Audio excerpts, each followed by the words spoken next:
नमः सदेभ्यो। नमो नमः सत्तुहितंकराय वीराय भव्याम्बुजभास्कराय अनन्तलोकाय सुरार्चिताय देवादिदेवाय नमो जिनाय देवादिदेवाय नमो जिनाय। पंच परमेष्टि भगवान की, परम पूज्य आचार्य भगवंत गुरुवर विशुद्ध सागर जी मुनि महाराज की, परम पूज्य मुनि श्री सुप्रभ सागर जी महाराज की, सात तीर्थराज समेत शिखर जी की।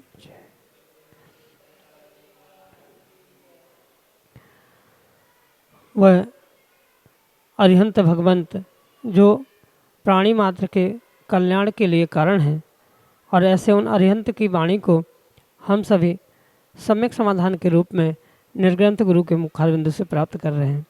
और निर्ग्रंथ गुरु के मुखारविंद से प्राप्त वह सम्यक समाधान निश्चित ही हमारे कल्याण का पथ प्रशस्त कराने वाला होता है, क्योंकि जब निर्ग्रंथ आगम के परिप्रेक्ष्य में आपको अपने ही मन के विकल्प का सम्यक रूप से समाधान प्रदान करेंगे तो निश्चित ही वह आपके कल्याण का पथ अवश्य खोल देगा। और हम सभी बिहार प्रांत के उस क्षेत्र से जहाँ पर तीर्थंकर भगवंतों ने विहार करते हुए अपनी बरगणाओं को वहाँ पर निश्चित किया है, ऐसे उन बरगणाओं को प्राप्त करते हुए परम पूज्य मुनि श्री आपको प्रतिदिन आपके ही मन के अनेक अनेक समीचीन विकल्पों का सम्यक रूप से समाधान आगम के परिप्रेक्ष्य में प्रदान कर रहे हैं।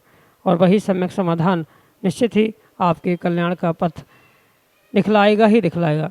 तो देर के स्वाद की आप भी अपना समीचीन विकल्प भेजते हुए परम पूज्य मुनि श्री से उसका आगम के परिप्रेक्ष्य में सम्यक रूप से समाधान प्राप्त करने का पुरुषार्थ करें, जिससे कि आप भी उस निर्विकल्पता को प्राप्त करते हुए भगवत्ता का मार्ग प्राप्त करें। प्रारंभ करते हैं आज का सम्यक समाधान। और आज के पहले विकल्प के लिए भोपाल मध्य प्रदेश से श्रीमती प्रियंका गौरव जैन महाराज श्री के श्री चरणों में सपरिवार कोटि कोटि नमस्ते निवेदित करते हुए अपना समीचीन प्रश्न रख रहे हैं कि महाराज जी, मार्गणा किसे कहते हैं और यह कितने प्रकार की होती है। हमारे समीचीन विकल्प का सम्यक समाधान करने की अनुकंपा करें। नमोस्तु महाराज जी, नमोस्तु। ओम नमः सिद्धम। परम पूज्य आचार्य भगवान गुरुवर विशुद्ध सागर जी महाराज की जीवों को पहचानने के लिए या जीव राशि किस प्रकार से समझी जाए, इसलिए करणानियोग में आचार्य भगवंतों ने 20 प्ररूपणा कही। प्ररूपणा का अर्थ होता है कथन करना। तो उन 20 प्ररूपणाओं में एक मुख्य स्थान है मार्गणा का, जिसके माध्यम से उन जीव राशियों का या जीवों का मार्गणा रूप खोजन किया जाता है, उनका मार्ग खोजा जाता है, उसे मार्गणा कहा जाता है। शब्द ही स्वयं कह रहा है मार्गणा, यानी उनका मार्ग कहाँ से कहाँ तक है, जीव कहाँ किस प्रकार से प्राप्त होते हैं, उनकी अवस्था विशेष क्या है, इन सबकी जो विशेष जानकारी या इन सभी का जो विशेष बोध करने के लिए जो पुरुषार्थ जो खोज की जाती है वह मार्गणा है। संक्षेप अर्थ मार्गणा का जीवों की खोज करना है, और उन जीवों की खोज के लिए 14 प्रकार 14 द्वार या 14 प्रकार की मार्गणाएं कहिए। आचार्य भगवंत कहते हैं, गई इंदिये चकाए जोगे वेदे कसाय नाणेय संयम सम्मत दंसन ले संयम दंसन ले सा सम्मतम भव्य सरणी आहारे। इस प्रकार से ये 14 जीवों को खोजने के मार्ग या 14 प्रकार से जीवों को प्राप्त करने के स्थान बताए हैं। गति, इंद्रिय, काय, योग, वेद, कषाय, ज्ञान, संयम, दर्शन, लेशा, भव्यत्व, सम्यक्त्व, संज्ञा और आहार, ये 14 द्वार कहे हैं, 14 स्थान कहे हैं, जिनके माध्यम से जीवों को खोजा जाता है। मतलब कोई जीव है, उस चींटी नाम के जीव को अगर खोजना है तो इन 14 द्वारों से खोजा जा सकता है, 14 प्रकार से खोजा जाता है। जीव कौन से गति में आएगी, तो चींटी कौन से जीव में आएगी, उस चींटी को खोजते समय तिर्यंच गति का निर्णय कर लिया। उसकी इंद्रिय कितनी होती है, उसके काय कितने प्रकार के है, उसका योग कौन से है, उसका वेद कैसा होता है आदि। इन 14 स्थानों के माध्यम से जीवों को खोजने का प्रयास किया जाता है और ये जीवों को प्राप्त करने के लिए, जीवों को खोजने के लिए बनाए गया एक साधन के रूप में स्वीकार किया जा सकता है।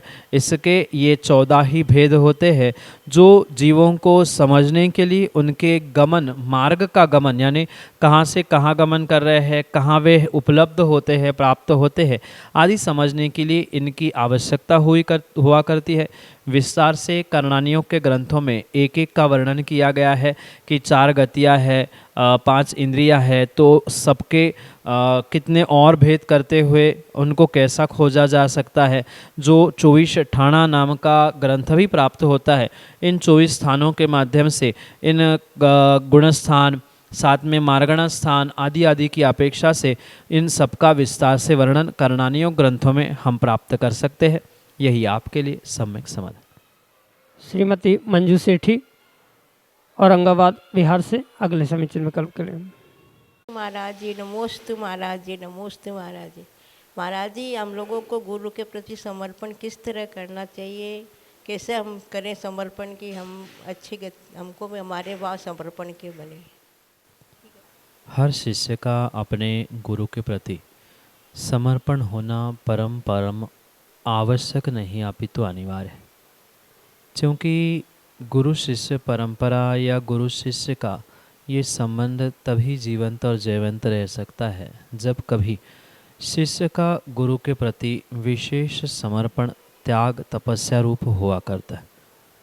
अगर कोई ये पूछे, जैसे आप पूछ रहे हैं कि गुरु के प्रति शिष्य का समर्पण किस तरह से होना चाहिए, तो सामान्य शब्दों में मैं इतना ही कहना चाहता हूँ कि जैसा एकलव्य का अपने गुरु के प्रति समर्पण था, गुरु ने उसको दक्षिणा के रूप में अपना अंगूठा मांगा, उसने आगे पीछे विचार ना करते हुए अंगूठे को काटकर गुरु को समर्पित कर दिया। बिल्कुल इतना ही समर्पण प्रत्येक शिष्य को अपने गुरु के प्रति रखने की आवश्यकता है। और मात्र एकलव्य ही नहीं अपितु आगम में ऐसे बहुत सारे शिष्य और गुरु परंपरा के विषय में दृष्टांत कथानक प्राप्त होते हैं। गुरु ने जो कहा वैसा तत्क्षण आगे पीछे किंतु परंतु ना करते हुए कार्य करना, ये ही गुरु के प्रति समर्पण है। मात्र कुछ करना नहीं करना या किसी दिखावे से ही समर्पण नहीं होता, अपितु जो गुरु ने कहा है वैसा का वैसा गुरु की आज्ञा में रहते हुए प्रत्येक कार्य को क्रियान्वित करते रहना, इसका ही नाम गुरु के प्रति समर्पण है। और उस समर्पण को, जैसे कि कल भी मैंने कहा कि आवश्यकता दिखावे की नहीं होती, पर कभी कभार समझ में आने पर या धर्म प्रभावना, गुरु की प्रभावना आदि के निमित्त से उन क्रियाओं को भी, मतलब आपके समर्पित भावों को भी कभी कभार प्रदर्शित करने की आवश्यकता हुआ करती है। इन सभी बातों को ध्यान रखते हुए एकलव्य के समान और आगम के जितने भी शिष्यों के दृष्टांत प्राप्त होते हैं, जैसे चंद्रगुप्त के और भद्रबाहु स्वामी के विषय में जो दृष्टांत कथानक आपने पढ़ा होगा, बिल्कुल ऐसा ही समर्पण एक शिष्य का गुरु के प्रति होना चाहिए। गुरु ने खूब खूब खूब समझाने का प्रयास किया, पर फिर भी गुरु ने चंद्रगुप्त ने अपने गुरु को अकेले होने से, अकेले समाधि करने से रोकते हुए पूरी कई महीनों तक, कई वर्षों तक सेवा की। ऐसा ही समर्पण का भाव प्रत्येक शिष्य का अपने गुरु के प्रति होना चाहिए। एक नहीं, ऐसे अनेकानेक दृष्टांत हमारे आगम ग्रंथों में, हमारे भारतीय दर्शनों में प्राप्त होते हैं।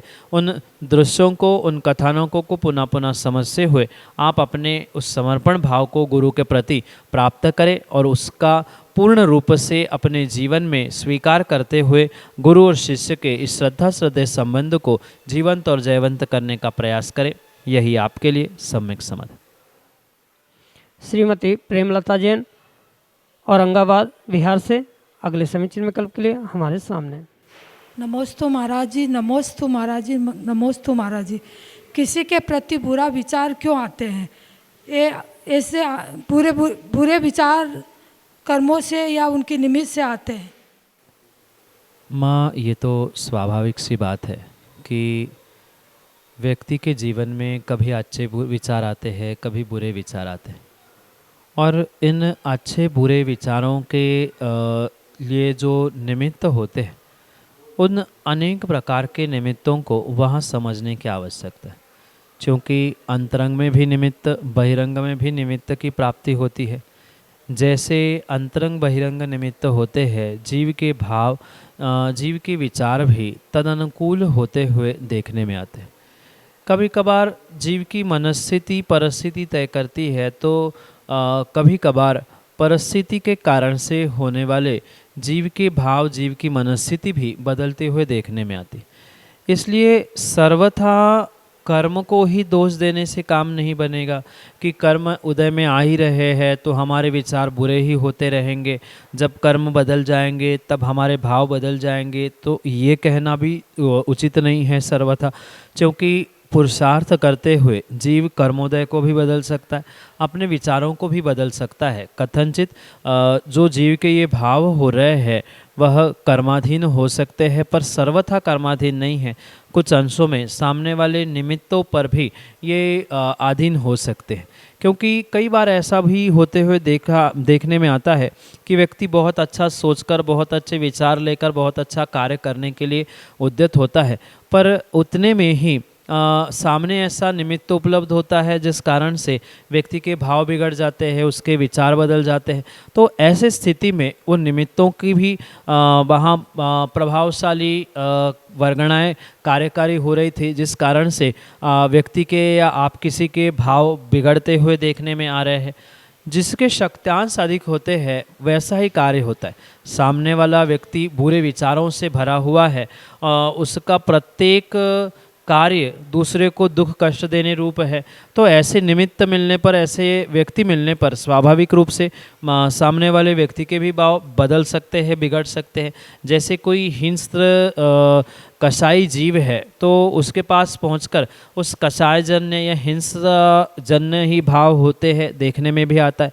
ऐसे ही इन बुरे विचारों के प्रति निर्णय करना होगा कि कुछ अंशों में कर्माधीन है, कुछ अंशों में निमित्ताधीन है।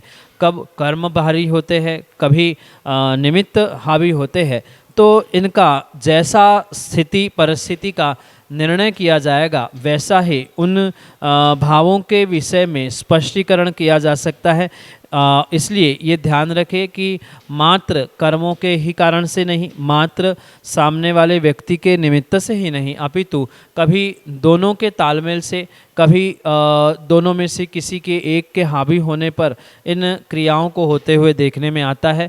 पर ये भी ध्यान रखें कि निमित्त अंतरंग हो चाहे बहिरंग हो, कर्मोदय रूप अंतरंग निमित्त और बाहर व्यक्ति रूप बहिरंग निमित्त, इन सभी के उपस्थिति में ही ये कार्य मतलब बुरे विचार वगैरह आना ये देखने में आता है।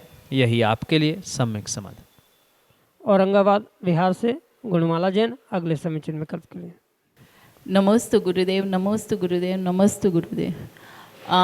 मुझे मेरा एक प्रश्न है कि हमारे मन को शांति कैसे मिलती है? मंदिर में आने में या किसी दुखी के दुख को मिटाने में, या आप बताएं। नमोस्तु गुरुदेव। मेरा नाम मन की शांति जीव को मात्र स्वयं के मन से ही मिल सकती है। दूसरे किसी व्यक्ति के कहने से, दूसरे कोई बहिरंग उपचार करने से मन की शांति कदापि भी नहीं मिल सकती। क्योंकि जब व्यक्ति मन की शांति की ही खोज कर रहा है तो उसे सबसे पहले मन तक पहुंचना, मन में उठने वाले प्रति समय प्रतिपल जो संकल्प विकल्प है, जो उसे संक्लेशता उत्पन्न कराते हुए मन को अशांत कर रहे हैं, उन संकल्प विकल्प रूपी संक्लेशताओं से आपको या उन व्यक्तियों को पूर्ण रूप से विराम लेते हुए सबसे पूर्व अपने मन को समझने की आवश्यकता है। जो मैं ये सोच रहा हूँ, जो विचार कर रहा हूँ, जो भाव परिणाम बना रहा हूँ, उसका फल मुझे क्या प्राप्त होने वाला है। इन संकल्प विकल्पों से मैं संक्लिष्टता करते हुए कितना कर्माश्रव पापाश्रव कर रहा हूँ, ये भी साथ में समझने की आवश्यकता है। क्योंकि जब तक व्यक्ति बुद्धिपूर्वक अपने मन से नहीं सोचेगा कि मुझे मन को शांत करना है, मन की शांति प्राप्त करनी है, तब तक किसी भी प्रकार से बहिरंग उपायों से मन शांत होना, मन की शांति प्राप्त करना कतई संभव हो नहीं सकता। इसलिए बाहर के अनेकानेक उपाय मन की शांति के लिए होने पर भी मन की शांति के लिए सबसे पहले अपने मन को समझते हुए जो भीतर में मतलब अंतरंग में जो किंतु परंतु या संकल्प विकल्प रूप परिणाम परिणति चल रही है, उन सब को पूर्ण रूप से संभालने की समझने की आवश्यकता है। और जितना इनको संभालेंगे उतना ही आप उन क्रियाओं के निमित्त से मन को शांत कर पाएंगे। क्योंकि कई बार ऐसा भी देखने में आता है, पूजा पाठ अभिषेक आदि क्रियाओं को करने के बाद भी मन अशांत है।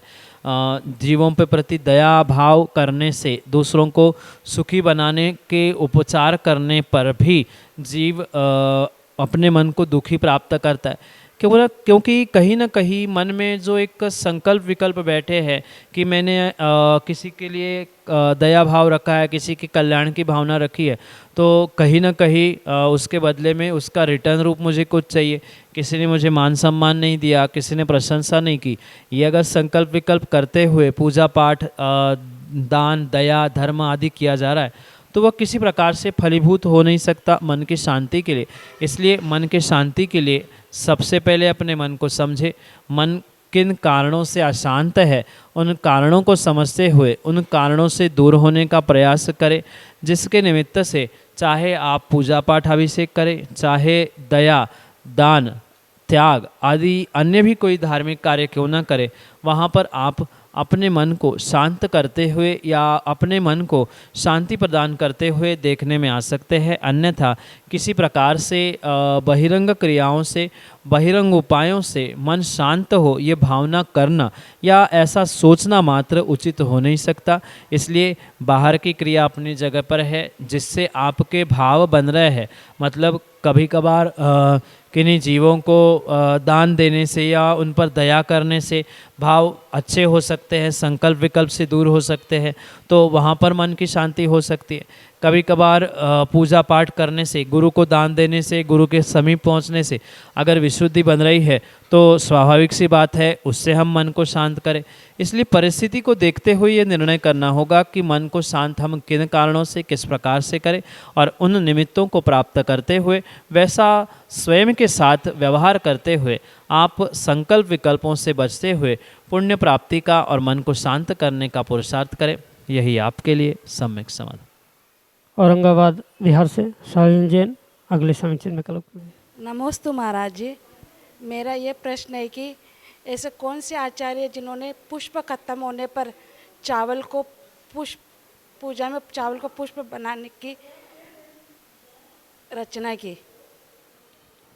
जहाँ तक हमने आगम ग्रंथों को पढ़ा है, आचार्य प्रणीत किसी भी आगम ग्रंथ में हमने चावल को रंगीन करते हुए या पीले आदि करते हुए उन्हें पुष्प का स्वरूप देने का वर्णन आचार्यों के ग्रंथों में कहीं भी प्राप्त नहीं हुआ। हाँ, ये तात्कालिक व्यवस्था है।